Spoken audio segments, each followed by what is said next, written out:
Kita nak tengok pasal pemakanan ni pula seronok juga bila tadi dapat dengar tadi kan. So macam terasa macam mana ada proses. Nak tanya pasal proses halal kan? Jadi saya bawa orang yang boleh bercerita mengenai proses halal ni. Kita ada tetamu yang hadir pada hari ini. Itu dia Zalim Anwar. Assalamualaikum. Waalaikumsalam warahmatullahi. Silakan. Kita memang kita maintain lagi SOP tak boleh salam kan. Nama tak ada tetamu kita. Kita duduk. Sila apa khabar? Khabar baik.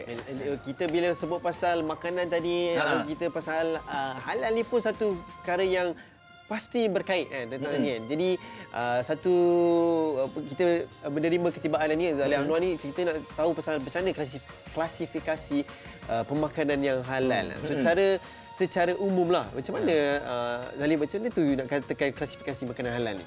Okey, sebelum tu saya nak ucap selamat ulang tahun TV3. Terima kasih. Dan juga selamat ulang tahun kepada kita punya Agong lah. Betul.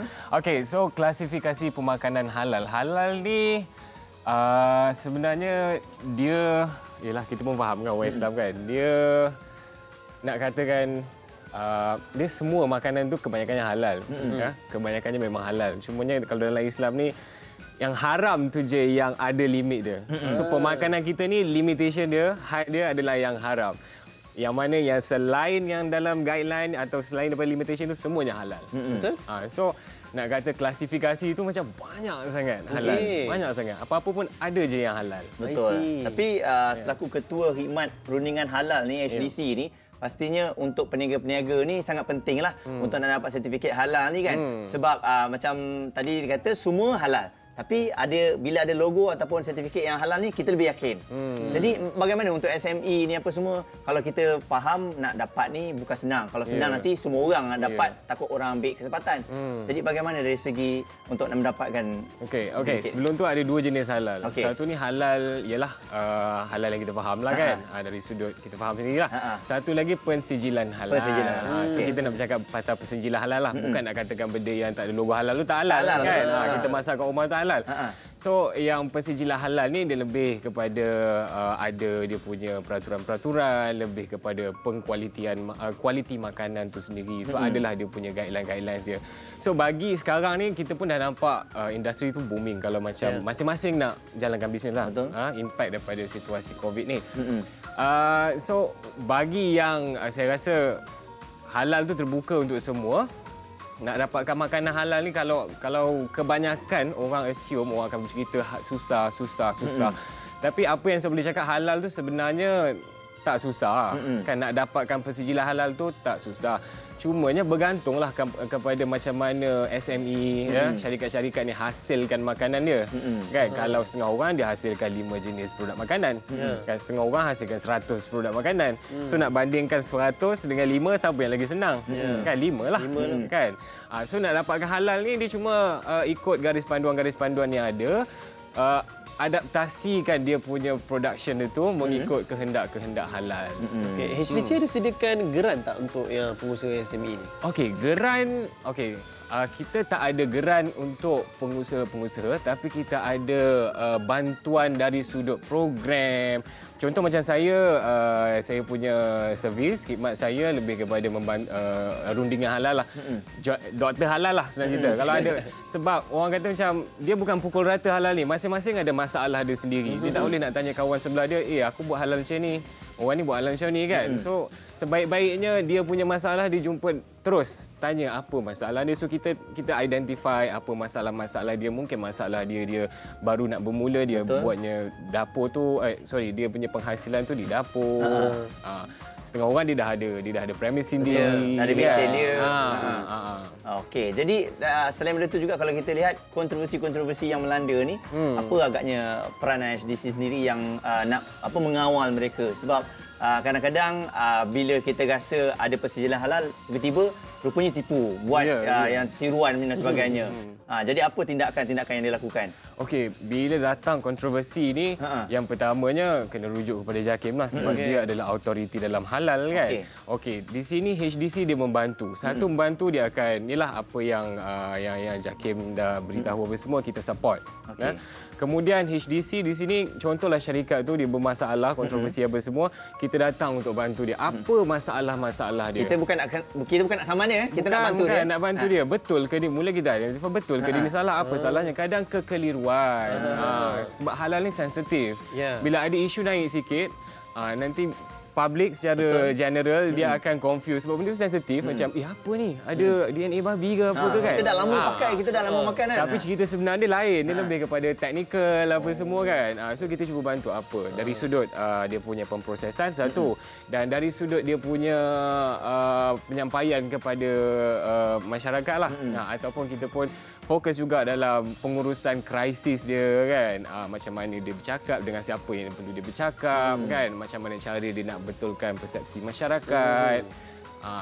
Kita lebih fokus kepada ke arah membantu dari sudut teknikal dan juga perbetulkan situasi. Tapi kalau dia betul-betul salah, kita memang kita tak boleh buat apa-apa. Tak boleh buat apalah. Memang kita pun bersama orang lain lah kan. Boleh ke Tuan Alif kongsikan yang kekeliruan bila orang nak mencari produk halal tu? Apa yang antara yang kekeliruan tu yang boleh kita highlight sikit? Kekeliruan ni yang biasa saya dengar, dia keliru dengan logo-logo halal. Logo-logo halal ni macam, logo halal Malaysia kita fahamlah dah popular kan. Kemudian logo halal Thailand. Thailand ni kan, Thailand macam orang kata betul ke halal ni? Pada Thailand ni boleh percaya ke kan?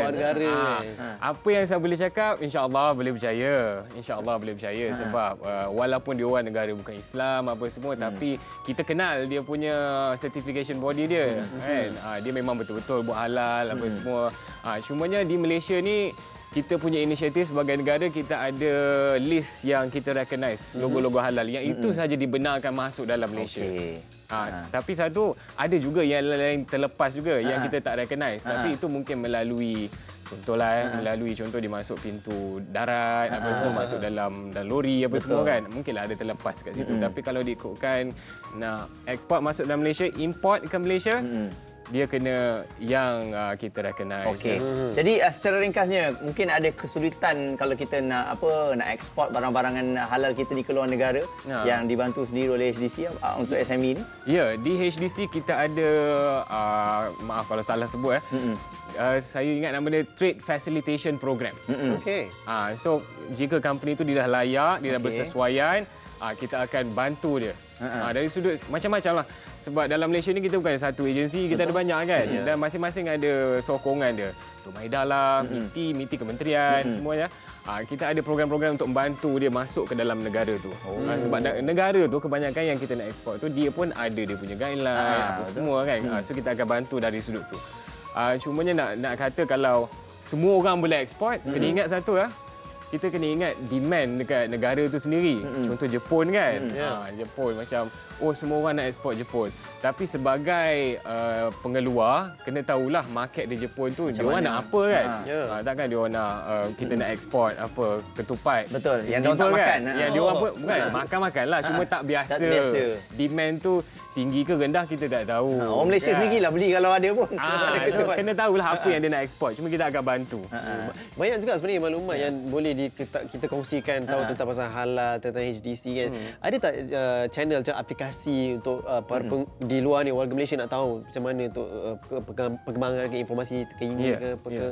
Okey, khusus untuk situasi COVID sekarang ni, apa yang saya boleh bagi tahu, HDC kita dah lancarkan online learning untuk mereka-mereka nak dapatkan kursus halal.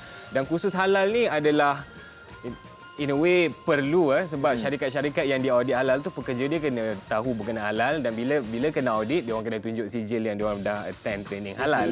So dulu pergi training fizikal, dan HDC kita dah sediakan e-learning di Open Learning. Boleh Google dekat Open Learning atau pergi kat hdcglobal.com, cari dia punya link tu.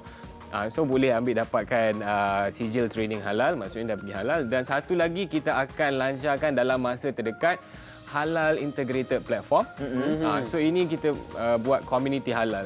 Dalam tu training ada. Kemudian contoh yang dah ada produk-produk halal masuk dalam tu, dia masuk jadi ingredient database. Maksudnya apa-apa yang dia produk dalam tu, dia terkumpul dalam tu. So orang nak cari halal ke, dia nak pasarkan produk-produk halal dia ke apa. Ada rujukan kat situ. Ada rujukan database dan lain-lain sekali termasuk macam saya kan. Kalau ada masalah berkenaan halal tu, kita ada konsultansi punya senang lah. Semua boleh kat situ dan mungkin ada Instagram juga yang diupdate. Instagram HDC Global. Cari je HDC Global. Okey, dan anda boleh tengoklah kat situ. Ni antaranya. Okey, mungkin antara course learning yang diberikan. Ni semua anda boleh dapat update dan ada juga poster kita kat situ. Terima kasih. Kongsikan bersama dengan kita. Jadi terima kasih sekali lagi kerana bersama dengan kita berkongsikan mengenai maklumat yang kita tak tahu dan kita harapkan SME juga yang sekarang ni tengah struggle dapat sama-sama lah memasarkan produk anda. Dah Malaysia dah hebat, kita nak keluar negara go global. Betul. Sebab pasal halal ni memang luas. Cabang-cabang ni memang jauh kita boleh pergi insya-Allah. So kita nak berehat seketika. So kembali lepas ini ada juga makanan nak curai lepas ni. Ceritanya kita akan bersama dengan seorang chef. Betul. Kita kembali balik.